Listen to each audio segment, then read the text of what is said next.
জানো তো মাম্মামের অন্নপ্রাশন নিয়ে আমি খুবই এক্সাইটেড ছিলাম। হ্যাঁ হ্যাঁ, ভিডিওগুলো খুব লেট করে আপলোড হচ্ছে, কি করব বলো, সময় কি করে পেরিয়ে যাচ্ছে বুঝতেই পারছি না। মোবাইলে পড়ে আছে অথচ আমার হচ্ছে না আর কি টাইমিং অ্যাডজাস্ট করে ভয়েস ওভার দেওয়া কিংবা ভিডিও এডিট করে ওঠা।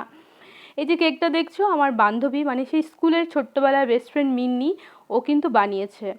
আর রাত জেগে বানিয়েছে, কেননা এগুলো না থিম কেক তো অনেক নাকি সময় লাগে, আমার তো অভিজ্ঞতা নেই, তবে কিন্তু খেতে যা দারুণ হয়েছিল। ফেসবুকে মিন্নি দাস বলে আছে, তোমরা চাইলে ওখানে গিয়ে দেখতে পারো এবং অর্ডার করতে পারো যারা কোচবিহার লোকালের মধ্যে আছো।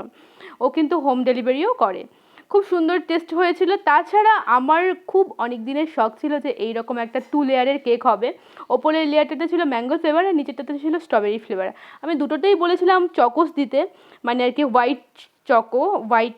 কিন্তু ও নিজের ইচ্ছে মতো দিয়েছিল, খেতে কিন্তু দারুণ হয়েছিল। আর আমাদের কেমন লাগছে তিনজনকে একসাথে জানিও প্লিজ। আমি না ওর মুখে একটু ছুঁয়েছিলাম, যেহেতু হোমমেড কেক ছিল।